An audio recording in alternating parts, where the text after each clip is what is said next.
Semua masalah yang kita pernah alamin dalam hidup ini, semua ujian yang sedang kita alamin dalam hidup ini, itu tuh udah pernah dialami oleh orang sebelum kita. Sehingga tugas kita adalah kalau pengen dapat petunjuk, kalau pengen dapat contoh, kalau pengen dapat semacam model untuk kita tiru, kata Allah udah ada tuh. Siratal ladzina an'amta alaihim. Apa masalah kamu? Ya Allah, saya punya masalah dengan orang tua, belajar dari Ibrahim. Ya Allah, saya punya masalah dengan anak, belajar dari Nuh.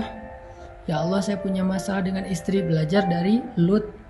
Ya Allah, saya punya masalah dengan suami, belajar dari Asiyah. Ya Allah, saya punya masalah sebagai jomblo, cowok, banyak godaan dari cewek-cewek sekitar saya di kampus, di tempat kerja, belajar dari Yusuf. Ya Allah, saya seorang jomblo perempuan, cewek, dan banyak masalah, banyak ujian dari cowok-cowok yang ngegodain saya, belajar dari Maryam. Ya Allah, saya pengen ta'aruf tapi nggak tahu caranya, belajar dari Musa dan calon istrinya. Ya Allah, saya punya anak tapi nggak tahu cara mendidiknya, belajar dari Zakaria dan Yahya. Apa masalah kita? Ya Allah, saya hampir bercerai, suami saya mentalak saya, talak satu, gimana cara mengislahnya? Belajar dari surat At-Tolak ketika Nabi mentalak Hafsah. Ya Allah, suami saya suka ngata-ngatain saya yang jelek-jelek, belajar dari curhatnya seorang perempuan di dalam surat Al-Mujadalah atau Al-Mujadilah, Khawlah bintu Tha'labah. Ya Allah, orang ngomongin saya di sosial media, orang berbisik-bisik tentang saya di grup, mereka bikin grup baru dan ngomongin saya di grup sebelah, belajar dari surat An-Nur tentang hadithul ifki, pembicaraan rahasia. Ya Allah, istri saya suka cemburu dan menyusahkan saya sebagai suami, belajar dari surat At-Tahrim. Apa masalah kita? Semua masalah kita itu udah ada contohnya karena mereka pernah mengalami persis seperti yang kita alami. Jadi kita nggak sendiri.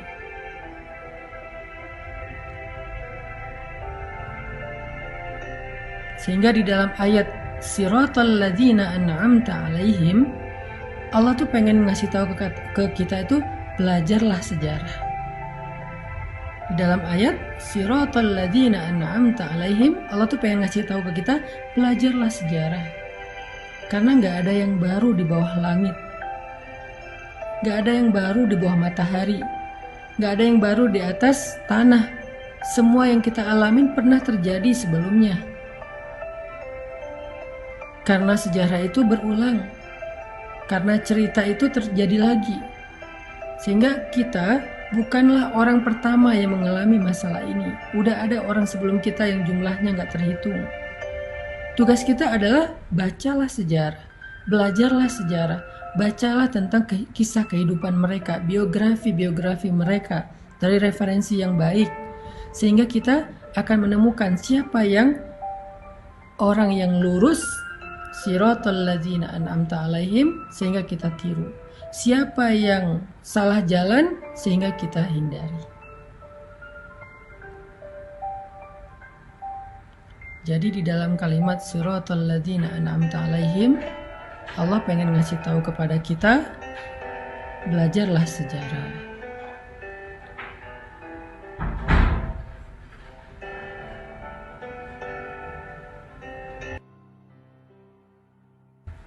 Allah pengen ngasih tahu kepada kita, belajarlah sejarah. Sehingga dengan kita membaca sejarah, kita punya guidance, kita punya model untuk kita tiru. Apapun masalah kita.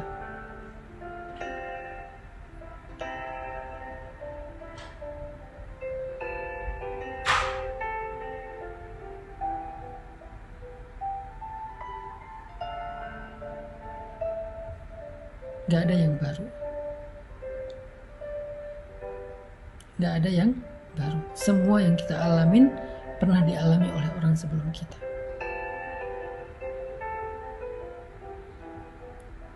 Tugas kita adalah belajar dari mereka, mencari tahu apa sih rahasia mereka sehingga bisa keluar dari masalah itu? Apa sih kunci mereka survive dari ujian itu? Apa sih langkah-langkah konkret yang mereka lakukan sehingga mereka bisa sukses? Bisa Allah selamatkan dari berbagai macam keburukan. Lalu setelah kita tahu, ulangi, lakukan hal yang sama, maka kita akan mendapatkan hasil yang sama. Jadilah seperti Yusuf kalau kita seorang jomblo cowok. Selamatkan diri kita dari fitnah.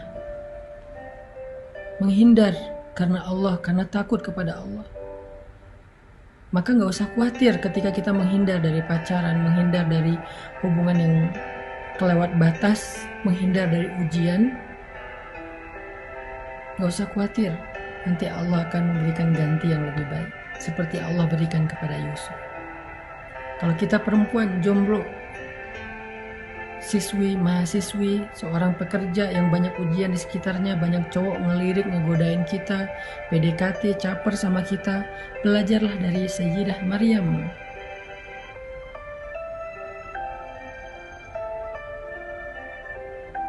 Yang mengatakan sesungguhnya aku tidak kenal laki-laki. Dan aku bukan perempuan yang suka merendahkan diri dengan perbuatan dosa. Yang membatasi dirinya, walaupun bukan berarti kita nggak boleh bergaul, tetapi intinya adalah jangan berlebihan.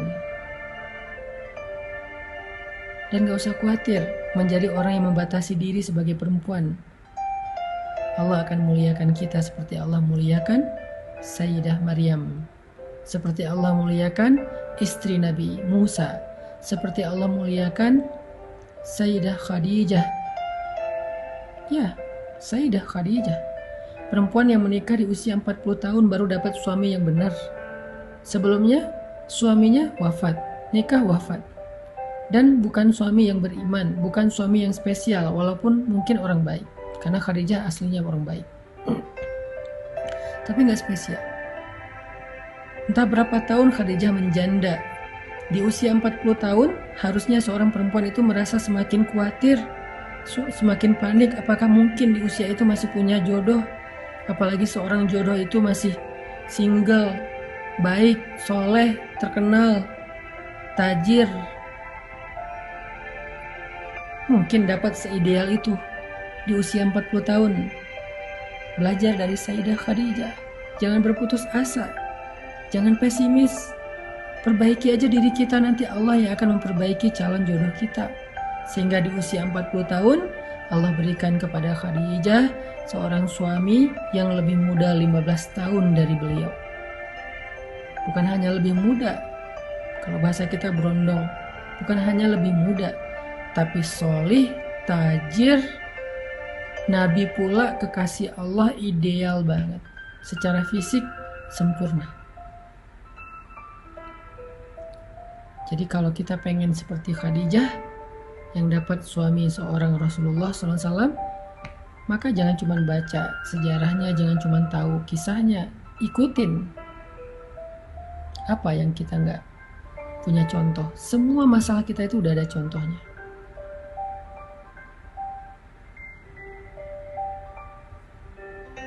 Semua udah ada contohnya.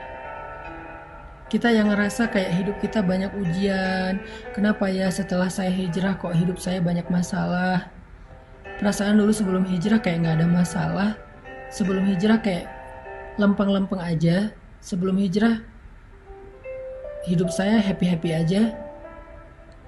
Tapi kenapa setelah hijrah masalah datang silih berganti dan gak beres-beres, malah semakin hari semakin berat, semakin hari kayaknya masalahnya, bebannya semakin nambah. Kenapa ya? Belajar dari Bilal. Belajar dari Bilal. Sebelum Islam, Bilal itu gak pernah disiksa. Dia budak, tapi dia diperlakukan dengan baik. Dia disuruh kerja, ngurus ternak, ngurus rumah, ngurus kandang. Memang dia bekerja kepada tuannya. Tetapi dia tidak pernah disakiti, gak pernah disiksa, hanya disuruh kerja. Lalu setelah dia masuk Islam, dia beriman kepada Allah, dia berhijrah dari kufur kepada iman, tiba-tiba qadarullah dia lagi sholat, ketangkep sama tuannya. Dan tuannya ngerasa sangat malu kepada tuan-tuan yang lain, gengnya yang lain, pemuka-pemuka Quraisy yang lain, ngerasa malu karena gak mampu menahan budaknya sendiri dari mengikuti Muhammad. Budak aja gak bisa diatur, kan malu. Budak aja gak bisa dihalangi, kan malu. Budak aja gak bisa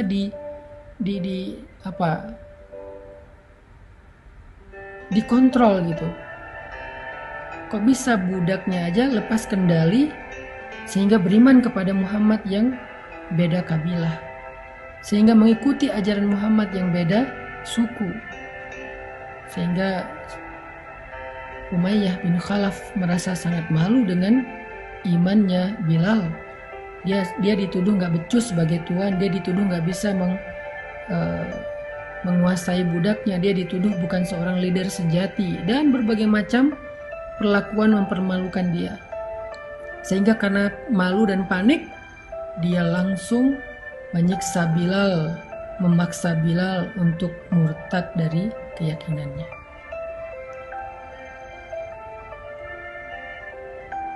Bilal mendapatkan siksaan justru setelah Islam.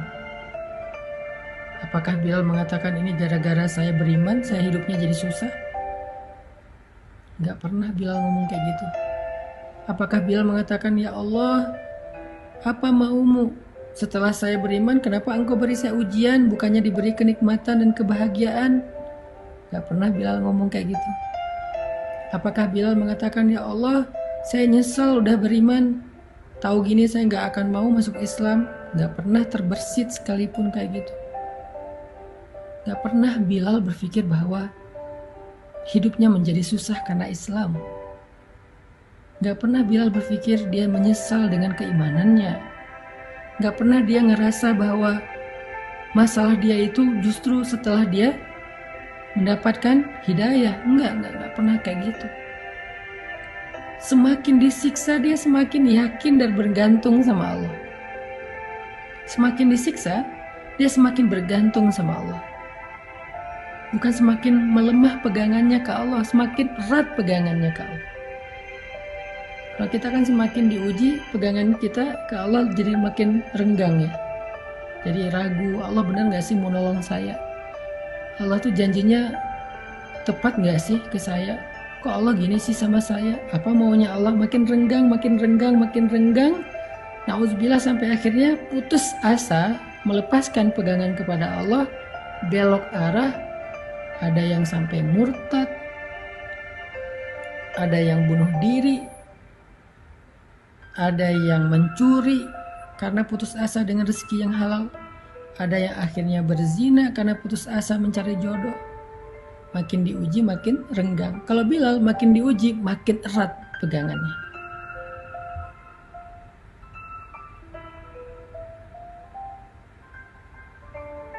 Makin diuji makin bergantung kepada Allah. Dengan kalimat apa? Ahadun ahad. Ahadun ahad.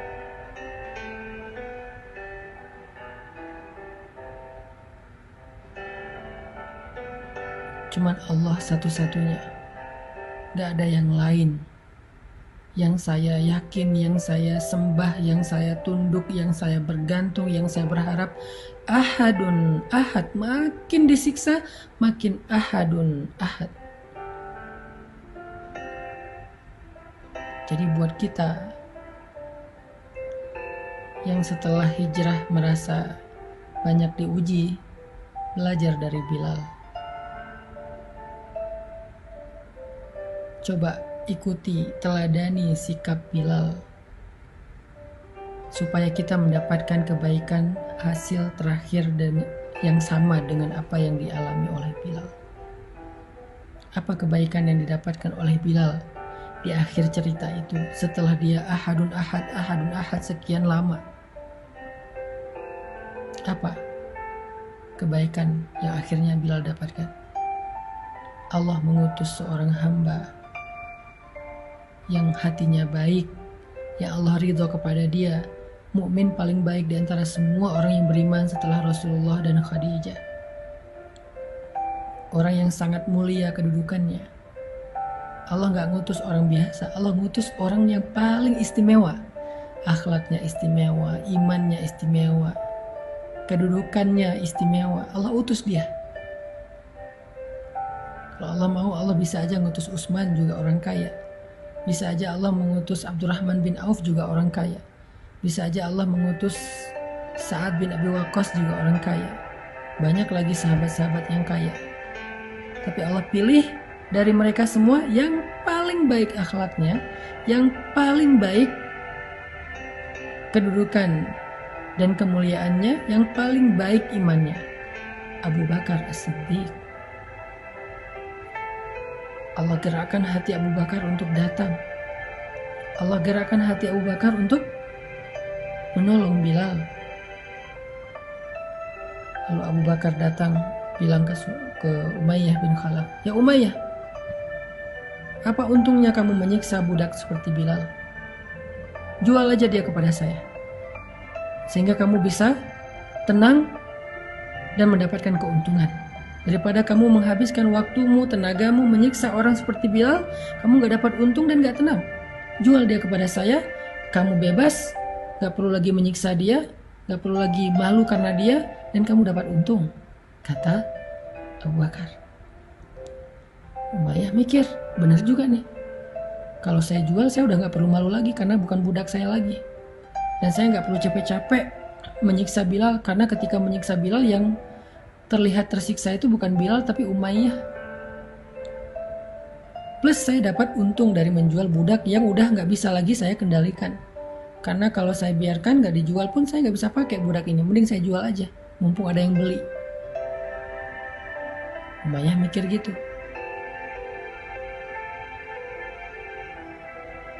Lalu Umayyah bertanya kepada Abu Bakar, "Berapa kamu mau membeli budak seperti Bilal? Berapa?" Kata Abu Bakar, "Sebutkan saja harganya, coba." Abu Bakar nggak berpikir bahwa Bilal nih budak yang lagi nggak laku nih, murah pasti harganya, sebutin aja angka berapapun pasti dijual. Enggak. Karena Abu Bakar ingin menghargai imannya Bilal, maka Abu Bakar tidak mau menyebutkan angka.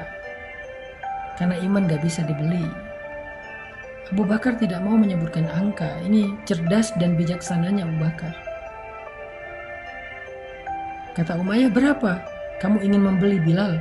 Kata Abu Bakar, "Sebutkan harganya. Sebutkan angkanya. Seolah-olah berapapun yang kamu sebutkan akan saya beli. Saya nggak akan menyebutkan angka untuk membeli imannya Bilal."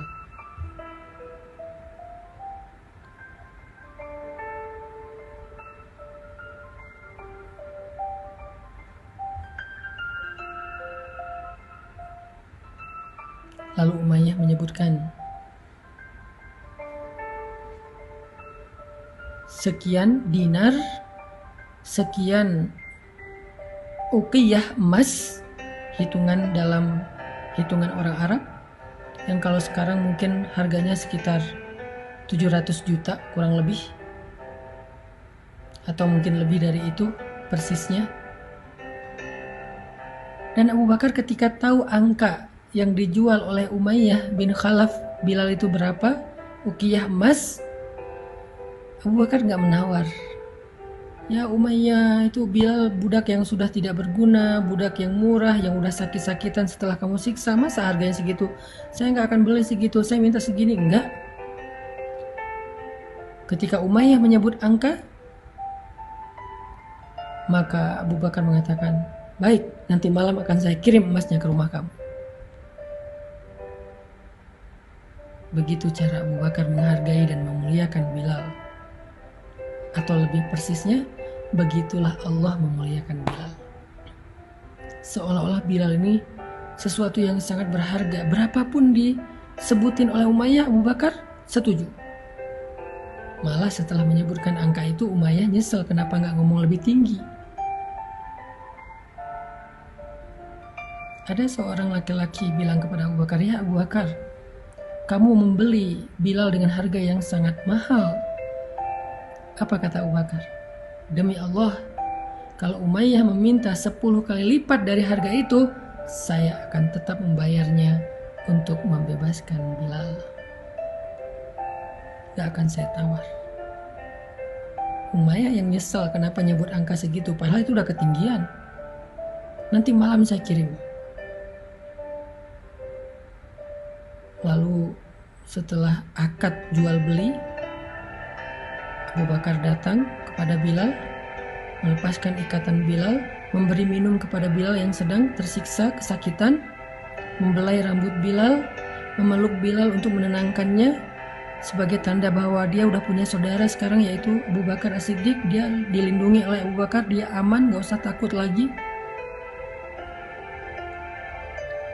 Kemudian membantu Bilal, memapah Bilal untuk berdiri tegak. Ketika Bilal sudah berdiri tegak, Abu Bakar mengatakan, "Ya ahla Makkah, ya ma'syara Quraisy, wahai penduduk Mekah, wahai pemuka-pemuka suku Quraisy, ketahuilah sesungguhnya Bilal adalah saudara saya di dunia dan di akhirat, bukan budak saya."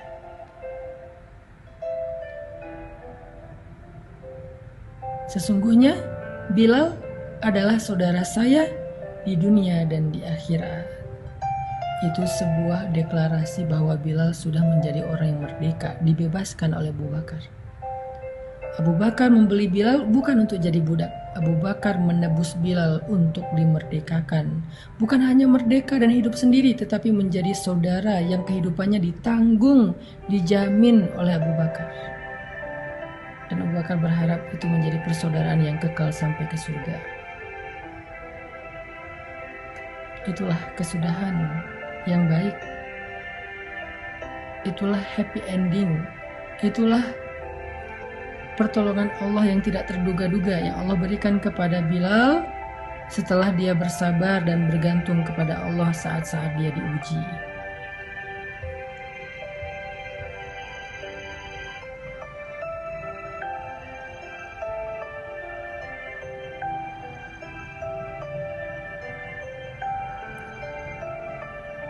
Jadi siapapun di antara kita yang ngerasa diuji setelah hijrah, yang ngerasa diuji setelah bertaubat, kita itu bukan orang pertama yang kayak gitu. Walaqad fatanna alladhina min qablihim fala ya'lamanna Allahu alladhina shadaqu. Allah udah menguji orang sebelum kita. Salah satunya Bilal, maka belajarlah dari Bilal. Masih banyak nama-nama orang lain, sahabat-sahabat lain yang diuji juga setelah berhijrah atau setelah bertaubat ataupun masuk Islam. Termasuk nanti ada nama Mus'ab bin Umair, ada Sumayyah, ada Yasir, ada Ammar, ada Dinairah, ada Khabab bin Ars. Ada banyak nama-nama mulia yang mereka justru diuji setelah mereka beriman kepada Allah. Jadi kita yang ngerasa punya cerita yang sama, walaupun mungkin cerita kita receh lah, lebih ringan dibandingkan mereka, maka belajarlah dari mereka. Kalau pengen dapat hasil yang sama dengan mereka, kalau pengen dapat kebaikan yang sama dengan mereka, belajarlah dari mereka. Gak ada yang baru di bawah langit kita.